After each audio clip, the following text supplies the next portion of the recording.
अस्सलामुअलैकुम। आज हमारा लेसन है लेसन नंबर 23406 का, जो है motivation in learning and teaching 1। इसमें सबसे पहला टॉपिक है locus of control. Locus of control में साइकोलॉजिस्ट क्या बताते हैं, वो ये बताते हैं कि इंसान का लोकस ऑफ कंट्रोल क्या है। उनके मुताबिक उनका लोकस ऑफ कंट्रोल इंटरनल या एक्सटर्नल इन्वायरमेंट होता है। इसके अलावा ये बताते हैं कि इंसान का बिहेवियर उसके अंदरूनी फैक्टर्स की वजह से पैदा हो रहा है या माहौल में मौजूद फैक्टर्स की वजह से पैदा हो रहा है।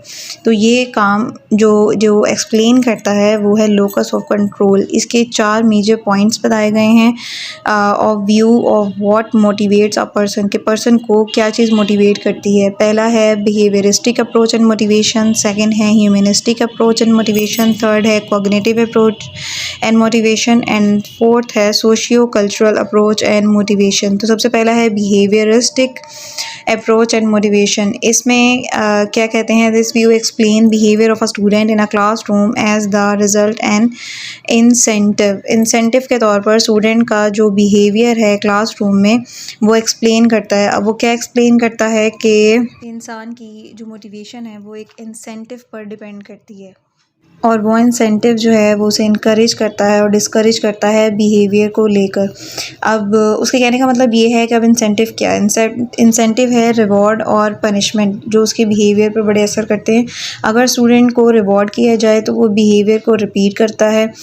जैसे कि हम बिहेवियरिस्टिक अप्रोच में पहले भी पढ़ चुके हैं, अपने बैचलर्स में हम अपनी कंडीशनिंग में पढ़ चुके हैं। और अगर इसी तरह अगर उसको पनिश किया जाता है किसी चीज़ को लेकर, तो ये चांसेस होते हैं कि वो दोबारा उस चीज़ को रिपीट नहीं करता। तो इसीलिए उसका जो साइकोलॉजिस्ट है उनका ये कहना है कि जो ये इंसेंटिव है वो इनकरेज भी करता है और डिस्करेज भी करता है बिहेवियर को। जैसे कि उन्होंने एग्जांपल भी दी हुई है। एग्जांपल क्या दी हुई है कि प्रोवाइडिंग ग्रेड्स, जब हम ग्रेड स्टार्स या स्टिकर्स वगैरह प्रोवाइड करते हैं, स्टूडेंट्स को देते हैं, तो ये उनके लिए एक इंसेंटिव के तौर पर काम करता है, उनको मोटिवेट करने के लिए। और अगर हम स्टूडेंट्स को इग्नोर करें, उनको लो ग्रेड्स के साथ अवॉर्ड करें या पनिशमेंट करें, तो स्टूडेंट्स जो हैं वो बहुत ज़्यादा काम को छोड़ देते हैं, रिजेक्ट कर देते हैं, रिपीट नहीं करते, बहुत उनके दिल में खौफ बैठ जाता है। तो ये कुछ क्लासरूम्स की एग्जांपल्स हैं जो दी हैं। नेक्स्ट है हमारे पास ह्यूमनिस्टिक अप्रोच एंड मोटिवेशन, जो कि सेकंड अप्रोच है। इस अप्रोच में सजेस्ट किया गया है कि ह्यूमन नीड्स जो हैं वो एग्जिस्ट करती हैं हायरार्की की फॉर्म में। जिस तरह के उनके मुताबिक जब एक लेवल की नीड पूरी होती है तो दूसरे लेवल की नीड पैदा हो जाती है। लोअर लेवल की नीड्स क्या होती हैं, वो होती हैं जो असेंशियल होते हैं हमारे सर्वाइवल के लिए, हमारी बेसिक नीड्स। और हायर लेवल की नीड्स क्या होती हैं, फॉर इंटेलेक्चुअल अचीवमेंट, जो हमारी अचीवमेंट्स के लिए हम करते हैं। और यहाँ पर जो नीड्स बताई गई हैं वो मैस्लो की नीड्स की हायरार्की है जिनको बयान किया गया है। नेक्स्ट है कॉग्निटिव अप्रोच एंड मोटिवेशन। इसमें वो कहता है कि हम सिर्फ ज़ाहिरी यानी फ़िज़िकल नीड्स को ही रिस्पॉन्ड नहीं करते, बल्कि हम उनको इंटरप्रेट भी करते हैं। उनकी सोच यानी मेन मोटिवेटर है और वो अपनी सोच के मुताबिक बिहेवियर करते हैं। जैसे कि यहाँ पे कहा गया है कि this view emphasises that the human behaviour is determined by our thinking, कि ये हमारी थिंकिंग के ज़रिए भी डिटरमाइन किया जाता है, not only by our need satisfaction, कि हमारी ज़रूरत जो है उनको पूरा करने से या इनाम मिलने से या पनिशमेंट मिलने से ही सेटिस्फेक्शन जो है वो नहीं मिलती, बल्कि हमारी सोच जो है उसके मुताबिक हम बिहेवियर करते हैं। तो हमारी सोच भी बड़ा अहम किरदार अदा करती है। नेक्स्ट है socio culture approach and motivation.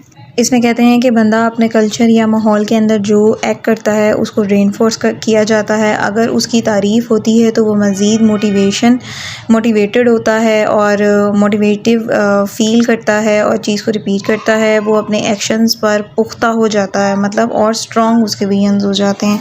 इसके अलावा यहाँ पर कहा जा सकता है कि now in view of the above discussion, ऊपर वाले डिस्कशन को देखकर, you can see as a teacher, आप एक उस्ताद की तरह भी देख सकते हैं कि your students can be motivated, आपके स्टूडेंट जो हैं वो उनकी हौसला अफजाई की जा सकती है, वो मोटिवेटेड हो सकते हैं। And their motivation comes from 2 broad categories of factors, और इनकी 2 फैक्टर्स की ब्रॉड कैटेगरीज भी बताई गई हैं। दे आर, जो कि हैं the internal factors such as interest. अब इंटरनल फैक्टर्स और एक्सटर्नल फैक्टर्स हैं। इंटरनल फैक्टर्स क्या हैं, इंटरनल फैक्टर्स हैं इंटरेस्ट, बिलीव, सेल्फ फुलफिलमेंट, अपनी खुद की जिस तरह ख्वाहिशात को पूरा करना, हमारा अपना यकीन, हमारे खुद की दिलचस्पियाँ, and the second one is external factors such as reward and punishment. Reward and punishment क्या है? जो हमें दूसरे देते हैं ना, मतलब रिवॉर्ड इनाम, जैसे हमारे टीचर ने दे दिया, पेरेंट्स ने दे दिया, ऐसा जिसने भी दे दिया, एंड पनिशमेंट सज़ा। ठीक है, तो आई होप सो आपको आज का लेसन कम्प्लीटली समझ आ गया होगा। अगर आपको कोई सवाल है तो आप कमेंट सेक्शन में मुझसे पूछ सकते हैं। ओके, अल्लाह हाफ़िज़।